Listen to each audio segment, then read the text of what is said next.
Hello students, today we are going to discuss in this video lesson number 4 in the kingdom of fools in your book Moments. It is believed that fools are so dangerous that they only very wise people can manage them.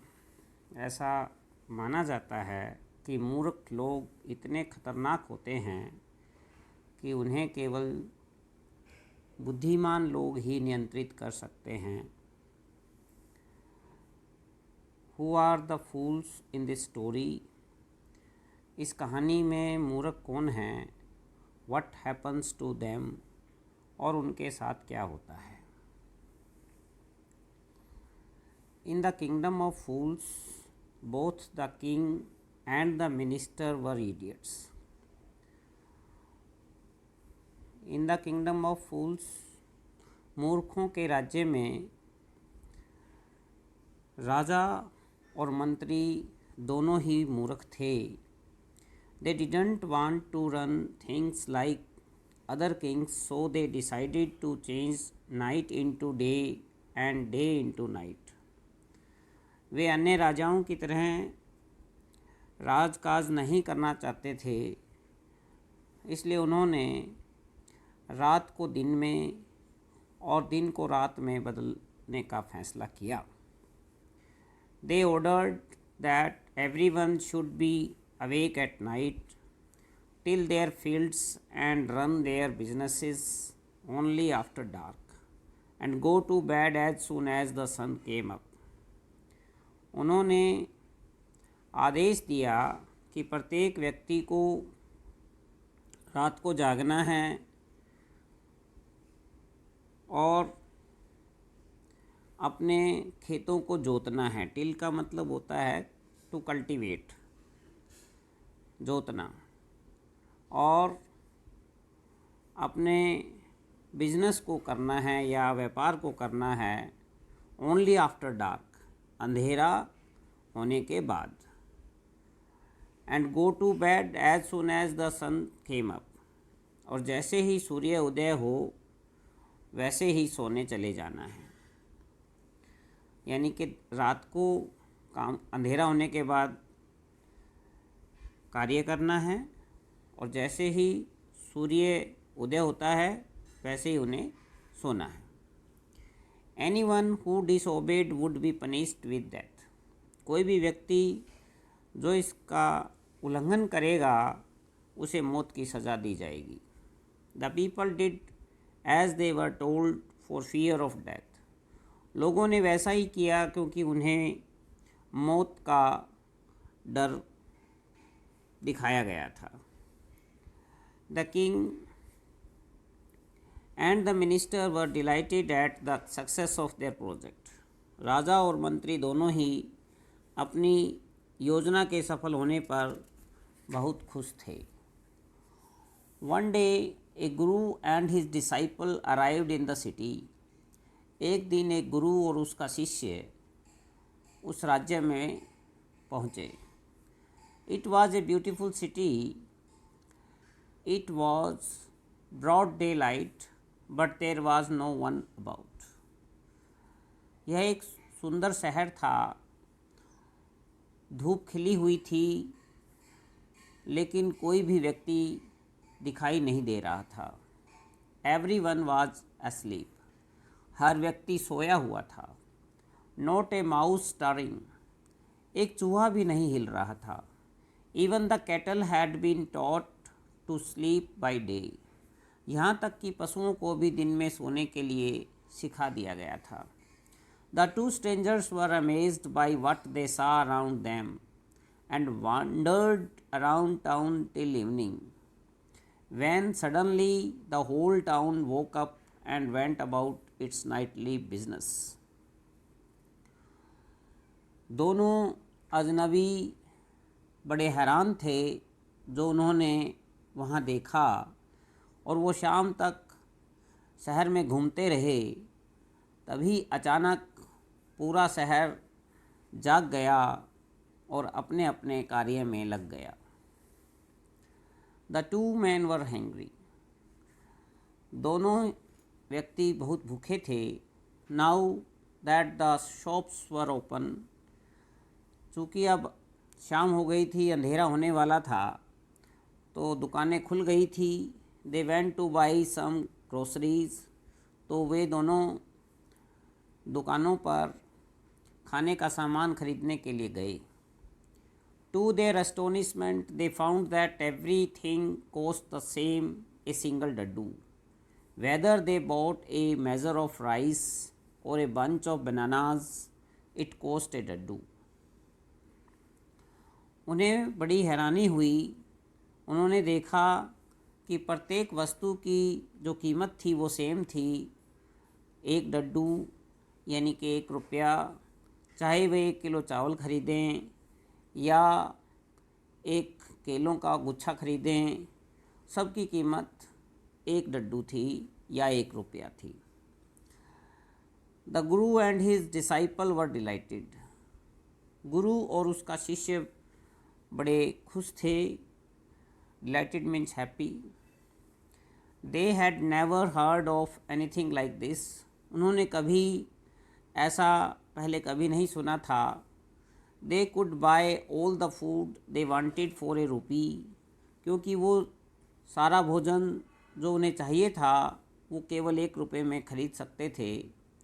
When they had cooked and eaten, जब उन्होंने खाना पका लिया और खा लिया, the guru realised that this was a kingdom of fools and it wouldn't be a good idea for them to stay there. तो गुरु ने महसूस किया कि यह मूर्खों का राज्य था और यहाँ पर ठहरना एक अच्छा विचार नहीं था।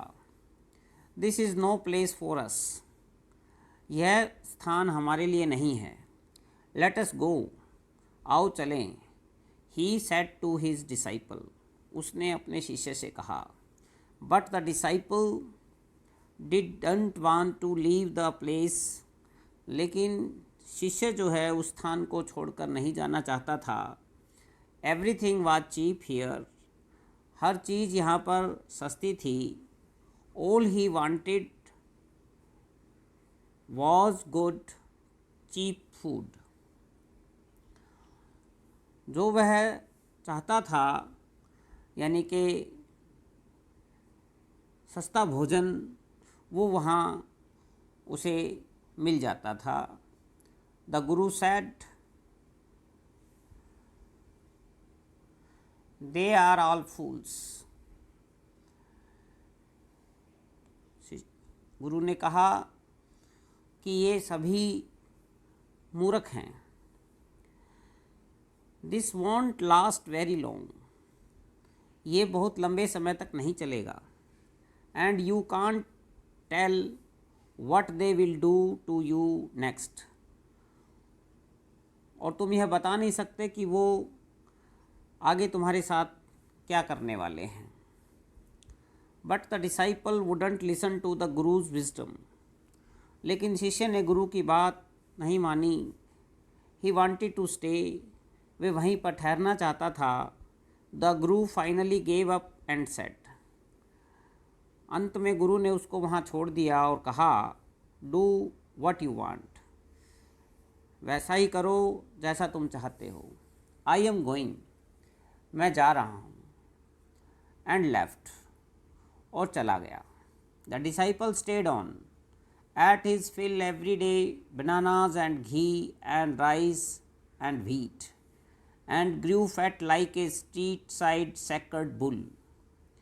शिष्य वहाँ ठहरा रहा और प्रत्येक दिन भरपेट खाना खाता था और केले,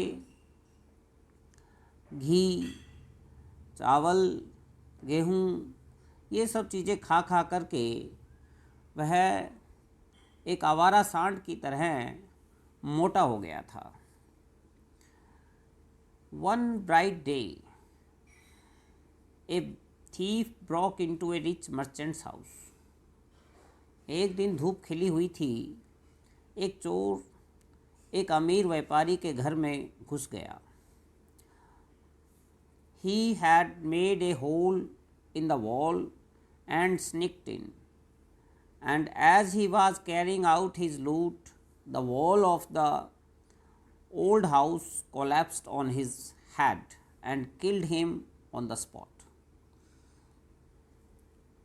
उसने दीवार के अंदर एक छेद बनाया और चुपके से अंदर घुस गया, और जैसे ही वह चोरी किया हुआ सामान लेकर बाहर जा रहा था तो पुराने घर की जो दीवार थी वो उसके सिर के ऊपर गिर गई और उसको वहीं पर मार दिया.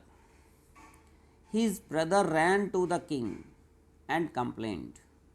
उसका भाई दौड़ करके राजा के पास गया और शिकायत की. Your Highness, when my brother was pursuing his ancient trade, a wall fell on him and killed him. कि महाराज, जब मेरा भाई अपना पुराना व्यापार कर रहा था तो एक दीवार उस पर गिर गई और उसे मार दिया. This merchant is to blame. यह व्यापारी दोषी है या इस व्यापारी को इसका दोष देना चाहिए. He should have built a good strong wall. उसे एक अच्छी मजबूत दीवार बनानी चाहिए थी. You must punish the wrong doer and compensate the family for this injustice. महाराज, आपको गलती करने वाले को सज़ा देनी चाहिए और अन्याय होने वाले परिवार को मुआवजा देना चाहिए या उसकी मदद करनी चाहिए. The king said, justice will be done.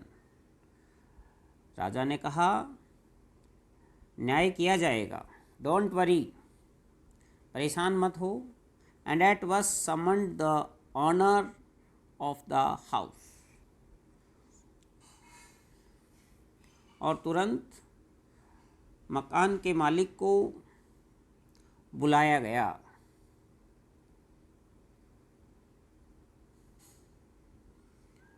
When the merchant arrived, जब व्यापारी पहुंचा, the king questioned him. राजा ने उससे प्रश्न किया, What is your name? तुम्हारा क्या नाम है? Such and such, your highness. फलां फलां महाराज. Were you at home when the dead man burgled your house? क्या तुम अपने घर में थे जब मृतक व्यक्ति तुम्हारे घर में चोरी कर रहा था या तुम्हारे घर को लूटा? बर्गल का मतलब होता है सेंध लगाना या घर के अंदर घुसना. Yes my lord. हाँ महाराज. He broke in and the wall was weak. उसने सेंध घर की दीवार के अंदर सेंध लगाई और दीवार जो है वो कमज़ोर थी. It fell on him. वह उसके ऊपर गिर गई. The accused pleads guilty. दोषी ने अपना अपराध स्वीकार किया. Your wall killed his this man's brother. कि तुम्हारी दीवार ने इस व्यक्ति के भाई को मार दिया. You have murdered a man. तुमने एक व्यक्ति की हत्या की है. We have to punish you. हमें तुम्हें सज़ा देनी पड़ेगी. Lord, said the helpless merchant, I didn't put up the wall. महाराज, उस असहाय व्यापारी ने कहा, मैंने दीवार नहीं बनाई. It is really the fault of the man who built the wall. यह तो वास्तव में उस व्यक्ति की गलती है जिसने ये दीवार बनाई. He didn't build it right. उसने इसे सही नहीं बनाया. You should punish him. आपको उसे सज़ा देनी चाहिए. Who is that? वह कौन है? My lord, this wall was built in my father's time. महाराज, यह दीवार मेरे पिताजी के समय बनाई गई थी. I know the man. मैं उस व्यक्ति को जानता हूँ। He is an old man now, अब वह एक बूढ़ा व्यक्ति हो चुका है। ही लिव्स नियर बाई, वह पास में ही रहता है। The king sent out messengers to bring in the bricklayer to who had built the wall, राजा ने अपने संदेश वाहकों को उस मिस्त्री को लाने के लिए भेजा जिसने ये दीवार बनाई थी। They brought him tied hand and foot, वे उसके हाथ पैर बांधकर वहाँ लेकर आए। You there, did you build this man's wall in his father's time, अरे क्या तुमने इस आदमी के पिता के समय इसकी दीवार बनाई थी? Yes my Lord I did, हाँ महाराज मैंने बनाई थी। What kind of a man, what kind of A wall is this that you built, तुमने कैसी दीवार बनाई? It has fallen on a poor man and killed him, यह एक गरीब व्यक्ति पर गिर गई है और उसको मार दिया। यू हैव मर्डर्ड हिम, तुमने उसकी हत्या की है। We have to punish you by death, हमें तुम्हें मौत की सज़ा देनी पड़ेगी। Before the king could order the execution the poor bricklayer pleaded, please listen to me before you give your orders, इससे पहले कि महाराज आप फांसी का हुक्म दें, गरीब मिस्त्री ने प्रार्थना की कि आप मेरी बात को सुने। इट इज़ ट्रू, यह सच है। आई बिल्ट दिस वॉल, मैंने यह दीवार बनाई। And it was no good, और यह अच्छी नहीं थी। But that was because my mind was not on it, लेकिन ऐसा इसलिए हुआ महाराज क्योंकि मेरा ध्यान इस पर नहीं था। I remember very well a dancing girl who was going up and down that street all day with her anklets jingling, महाराज मुझे अच्छी तरह से याद है उस दिन एक नाचने वाली लड़की अपनी पायल झनकाते हुए पूरे दिन उस गली से आ जा रही थी। And I couldn't keep my eyes or my mind on the wall I was building, इसलिए मैं अपनी नज़र और अपना ध्यान उस दीवार पर नहीं रख सका जो मैं बना रहा था। You must get that dancing girl, महाराज उस नाचने वाली लड़की को या नर्तकी को पकड़ना चाहिए। I know where she lives, मैं जानता हूँ वह कहाँ रहती है। यू आर राइट, तुम ठीक कहते हो।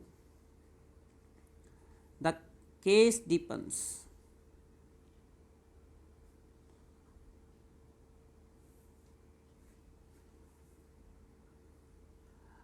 मामला गहरा गया है।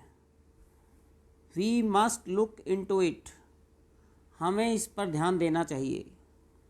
It is not easy to जज सच कॉम्प्लिकेटेड केसेस, ऐसे जटिल मामलों का निर्णय करना आसान नहीं है। Let us get that dancer wherever she is, आओ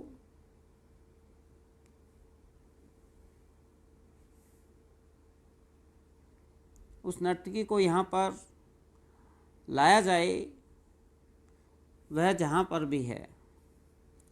the dancing girl now an old woman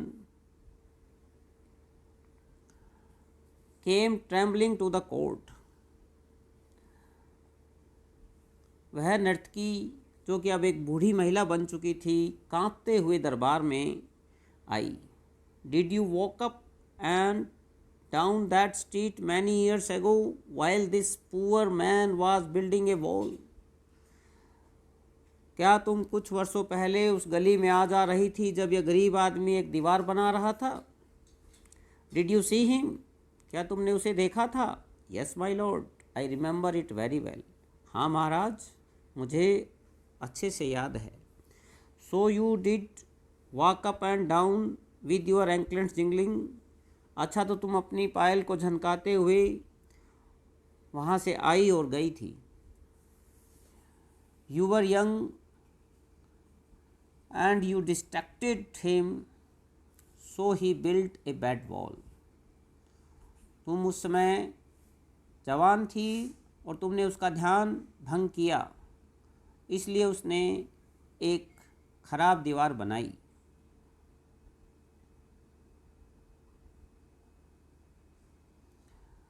It has fallen on a poor burglar and killed him. यह एक गरीब चोर के ऊपर या लुटेरे के ऊपर गिर गई और उसे मार दिया. You have killed an innocent man. तुमने एक निर्दोष व्यक्ति को मार दिया है. You will have to be punished. तुम्हें इसकी सज़ा दी जाएगी.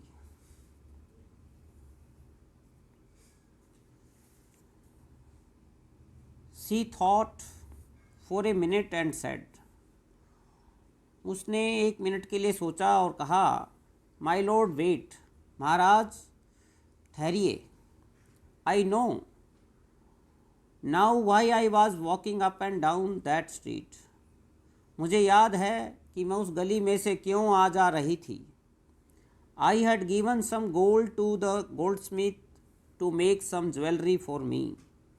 मैंने सुनार को अपने आभूषण बनाने के लिए कुछ सोना दिया था.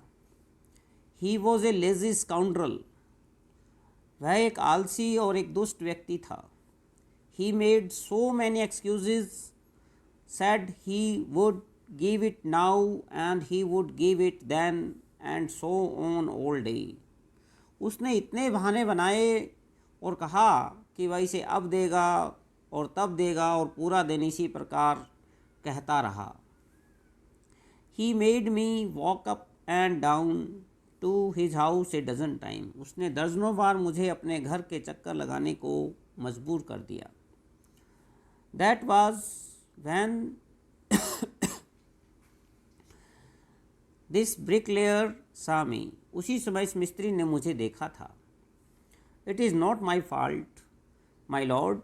It is the damned goldsmith fault. महाराज, यह मेरा दोष नहीं है, बल्कि उस दुष्ट सुनार का दोष है या गलती है. Poor thing, she is absolutely right, thought the king, weighing the evidence. बेचारी वह बिल्कुल सही है, प्रमाण को जांचते हुए राजा ने सोचा. We have got the real culprit at last. राजा ने कहा कि अंत में हमें सही अपराधी मिल ही गया है. Get the goldsmith wherever he is hiding at once. उस सुनार को तुरंत यहाँ लाया जाए, वहाँ कहीं भी छुपा हुआ हो. The king's bailiffs searched for the goldsmith who was hiding in a corner of his shop. राजा के जो कारिंदे थे उस सुनार की तलाश में गए जो कि अपनी दुकान के कोने में छिपा हुआ था. When he heard the accusation against him, he had his own story to tell. जब उसने अपने विरुद्ध लगे अभियोग को सुना तो उसके पास सुनाने के लिए अपनी ही कहानी थी. My lord, he said, I am a poor goldsmith. उसने कहा, महाराज, मैं एक गरीब सुनार हूँ. It is true I made this dancer come many times to my door. यह बात सही है कि मैंने इस नर्तकी को कई बार अपने घर आने के लिए मजबूर किया। I gave her excuses because I couldn't finish making her jewelry before I finished the rich merchant's order. मैंने उससे बार बार बहाने बनाए क्योंकि धनी व्यापारी का सामान बनाने के लिए के पहले नर्तकी का आभूषण नहीं बना सकता था। They had a wedding coming and they wouldn't wait. उनके घर शादी होने वाली थी और वो इंतज़ार नहीं कर सकते थे। You know how impatient rich man are. आप तो महाराज जानते ही हैं कि अमीर लोग कितने अधीर होते हैं।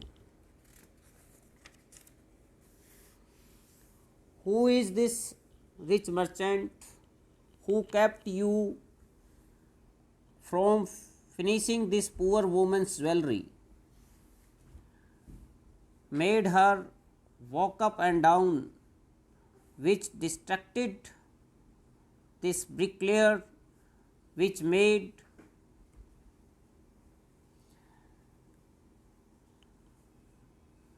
a mess of his wall, which has now fallen on an innocent man and killed him.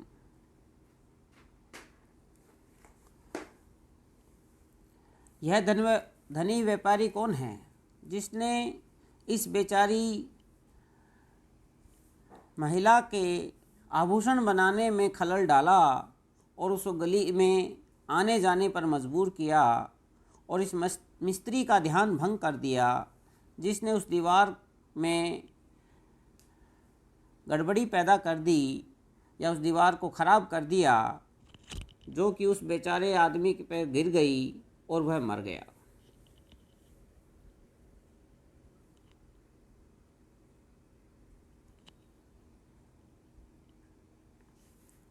The goldsmith, can you name him? क्या तुम उसका नाम बता सकते हो?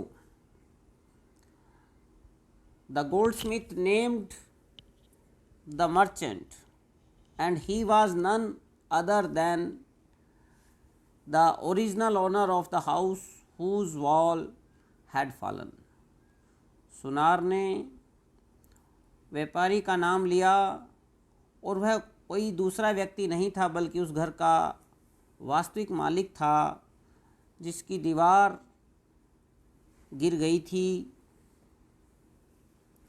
और उसके नीचे वो चोर मारा गया था।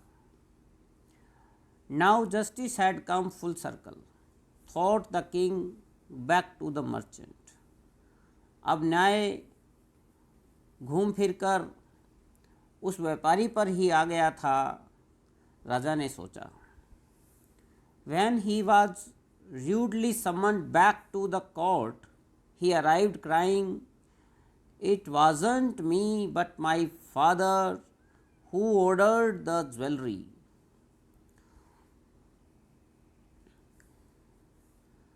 जब उसे कठोरता से न्यायालय में बुलाया गया तो वह रोता हुआ वहाँ पहुँचा और उसने बताया कि वह मैं नहीं था बल्कि मेरे पिताजी थे जिन्होंने आभूषण बनाने का आदेश दिया था। He is dead, I am innocent. वे मर चुके हैं और मैं बेकसूर हूँ। तो स्टूडेंट्स, आज हम इस वीडियो में यहीं तक रखेंगे। अगली वीडियो में हम इस लेसन का जो रिमेनिंग पार्ट है वो हम पूरा करेंगे। Thank you.